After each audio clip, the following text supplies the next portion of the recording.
Buckle up, in today's video we're taking in some teams racing. Yep, I'm in Auckland for this one, and boy does this night have some twists and turns. I get up close to the infamous track and chat to a few of the drivers who'll be battling on it.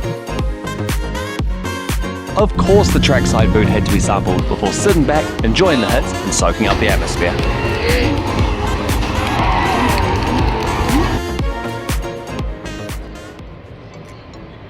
Normally these videos start on the road, but for this one, I'm at the airport. It's another early start, but thankfully it's just over an hour flight up to Auckland.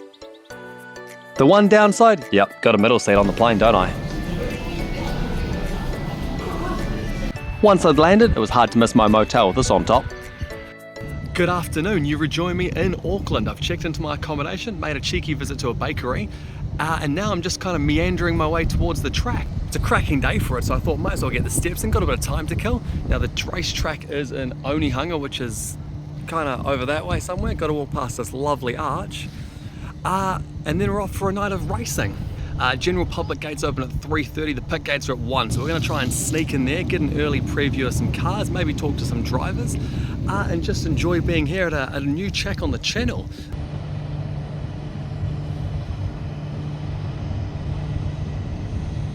Should we talk about tonight's meeting? We've got 7 Superstock teams racing at Waikaraka Park. This is their first race meeting in 5 weeks. They've been rained off, they've had issues with the track, so they're eager to get going tonight. The weather midweek was looking a bit iffy, but at the moment it looks like we're going to get 2 clear nights of racing. Defending champions are your Auckland Allstars. This meeting wasn't run last year, it was last run in the 23-24 season.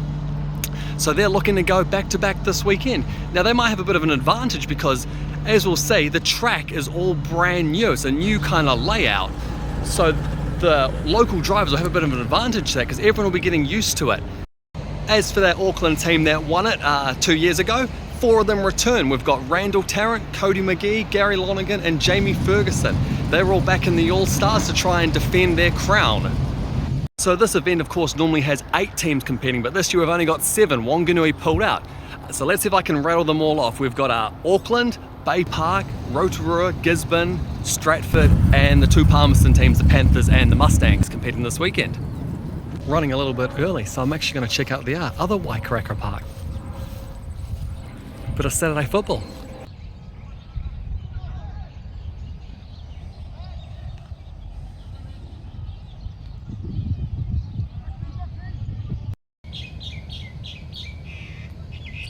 And there we are, practically made it. We might as well go in now. Man, I haven't put any sunblock on. I hope I'm not going to get sunburned. In through the pit gate, and just like the house prices, things certainly ain't cheap up here. $40 to get in each night. Exploring the place, and you have food options under and behind the front straight, including coffee, donuts, and your classic hot dog and chips, and even some picnic tables at turn 2 to enjoy them. You don't need your fold-up chair around this place with permanent seating surrounding most of the track. You can even see Mount Smart Stadium in the distance, up the Waz. Checking out the track itself, this track has been through a little bit. It's had a bit of a torrid time to say the least recently.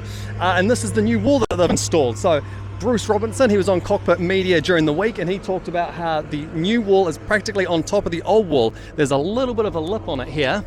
So we'll see how much it's going to launch cars up it, but they are very much still, we're a couple hours away from racing and they're still working very hard. There's a loader I should say, in the infield, sorting out the pole line. Of course, most people won't have actually raced on this track before, but Auckland, the defending champs, they will have had a look, so they might be at an advantage. Right, I better get out of the way here because this guy's coming back round, roll on the track, and don't want to get run over. Righto, time for me to pipe down. Let's talk to someone who actually knows what they're talking about and get the inside word. My name's Cody McGee, I race 72A Superstock and I run for the Auckland Allstars this weekend at Teams Nats. Now tell me about this new look track. Is it going to be a bit of chaos out there tonight? No one seems to know what it's going to do. Yeah, it's funny, right? Like, I've had 2 runs on it this year and obviously with the old surface, but the pole line hasn't changed. So everyone keeps talking diff gears, this and that, the banking, rah. It's the same distance around the pole line. I run the same diff gears as last year and I haven't had an issue. However, I think this new surface that hasn't had a run on it is going to be a bit interesting. If it's going to rut up, is it going to stay down? Who knows what it's going to do? It looks soft and wet out there at the moment. So yeah, hopefully it goes nice and bumpy and my QTR loves that. So yeah, we'll be right. Yeah. Auckland did get a dousing the morning before, but yeah, keep in mind what Cody said there. Very much foreshadowed what we're going to see. Something a little different. Don't think I've ever seen a monster truck roll past Superstocks on the pits before. With scrutineering underway, it was time to take a lap and check out the teams.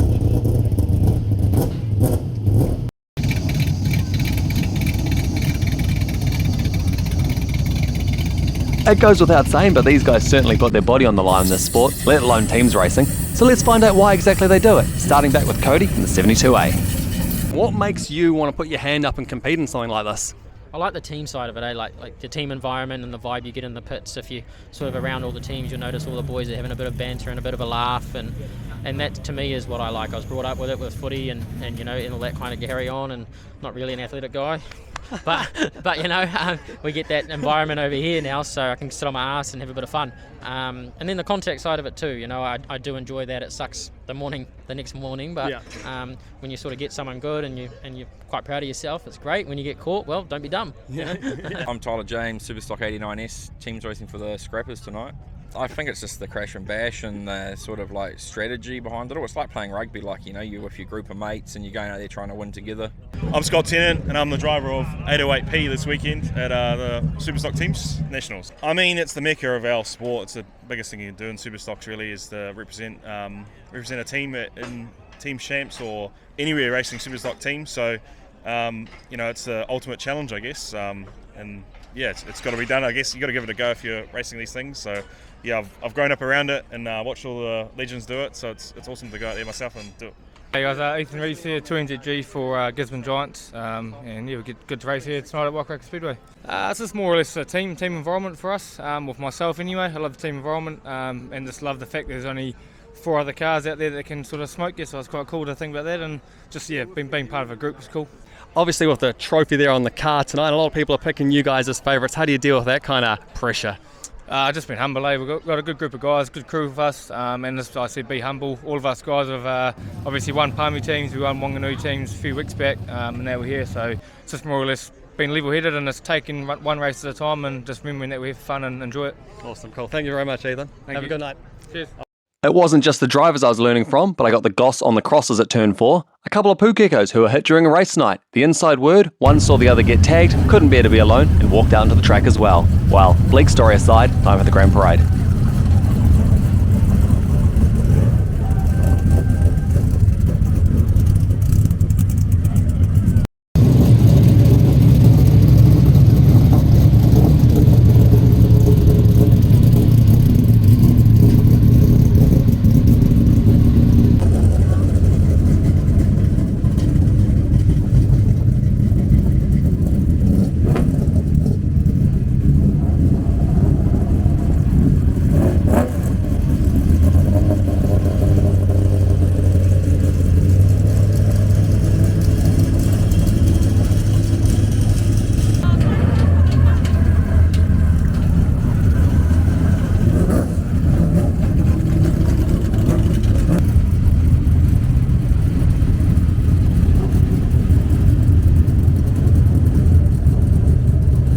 While the teams took a loop, it was time to grab dinner before racing. The locals tell me the joint tucked in by the main straight is the best spot.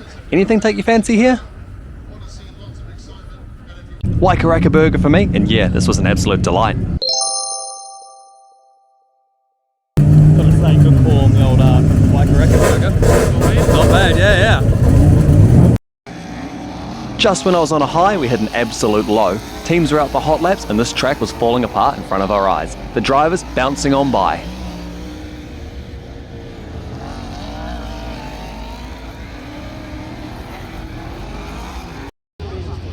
Officials out in high vis is never a good sign. The loader and compactor were sent out to put some work in. This place has had a dreadful run of late and people in the stands were starting to get twitchy. At this stage I was just waiting for them to get the monster truck out there to help with rolling the track. I was sitting with JC Speedway tonight and we made a quick trip into the pits to get the inside word. JC was a massive help being on hand to assist in filming interviews, and if you want even more Speedway action, check out his channel full of highlights, links in the description.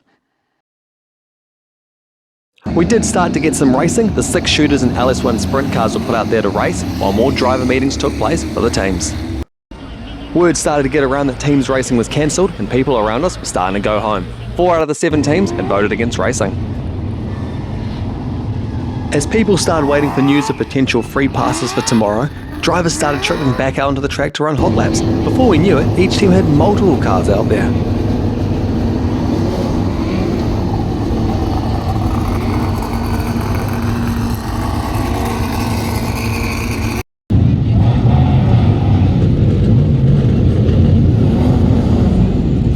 As the loader looked like it was fighting a lost cause, we heard a glorious message over the pit's PA system. Allstars and Mustangs to the dummy grid. After plenty of back and forth, with teams changing their vote, 6 had agreed to race. The scrappers, who stood by their original call that it was too risky, were then effectively eliminated without running a race. It was just a really bizarre situation indeed, and not only do you feel for them, but also the fans who had gone home expecting this to have turned into a one-night meeting. So at 9:02 PM, we'd have our first teams race.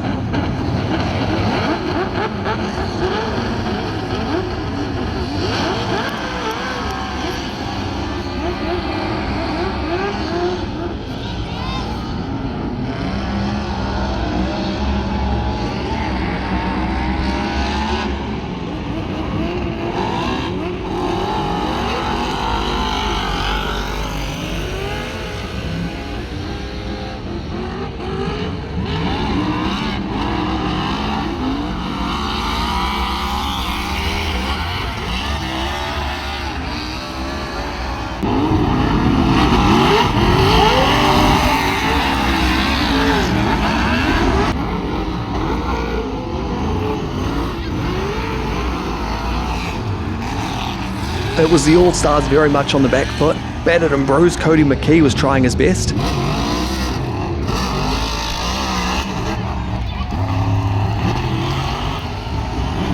But as you can see, all 4 of those green Mustang cars were still running hot.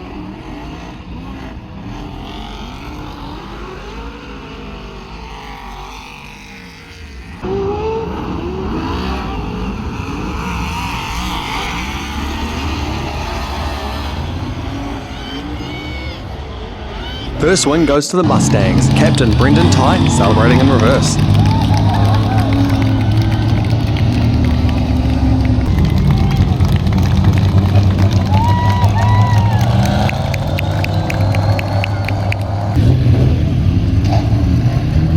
A busy night for the tow trucks and handshakes between the teams.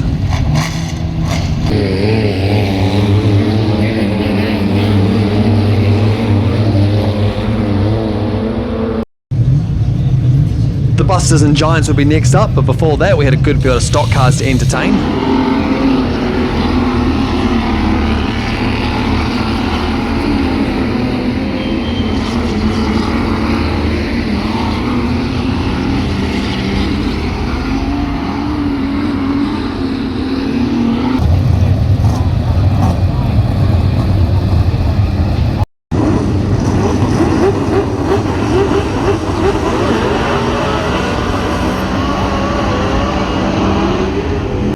Ashery's out in front in this one, and he'd lead from start to finish for the Giants.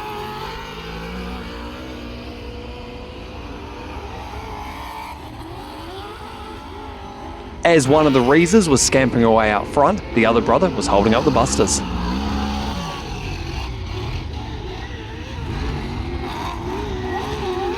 Flynn Ashton is pretty new to teams racing, but he's got the knack for blocking and being a stirrer.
It was a pretty clinical display from the Panthers in this one, doing enough to frustrate the Rebels and protect their runners.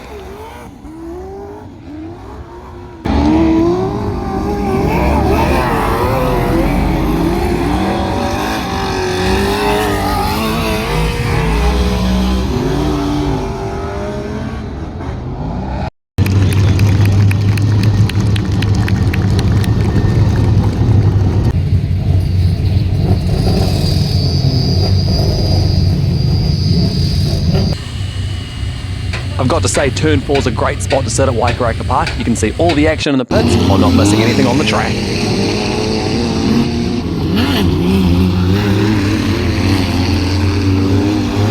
And yeah, speaking of that track, it was barely holding up out there. First roll of the night coming up, and we can certainly blame the surface for this one.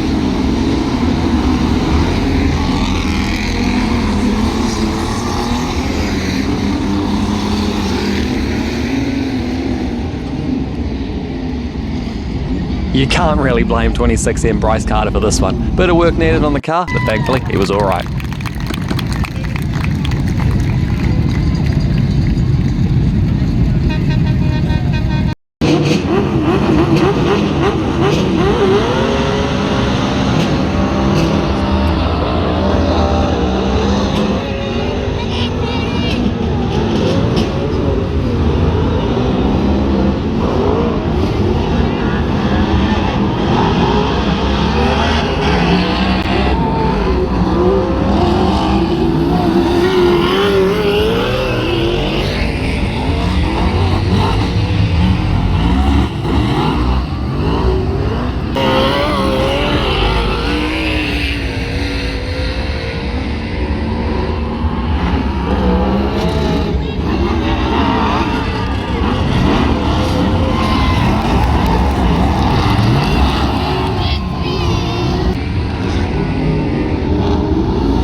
Certainly some great action in this one, but it was the Busters managing to take the hits and keep rolling.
It was 2 from 2 for the Giants. Ethan Reese certainly not holding back with the flag.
Stewart in the 9R, rounding the corner to chalk up a win for the Rebels, but enter Scott Tenham.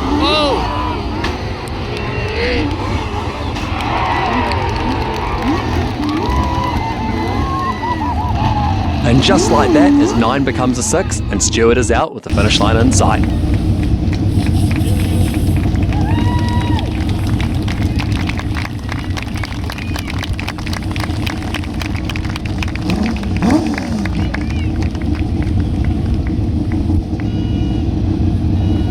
It was car on the line stuff for Tennant, who also had to be towed off following that lunge.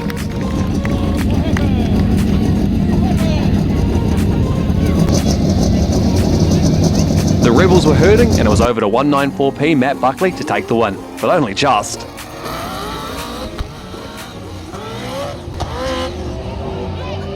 Oh, well done. And that's the Mustangs also going 2 from 2, and they'd be leading on points after qualifying night.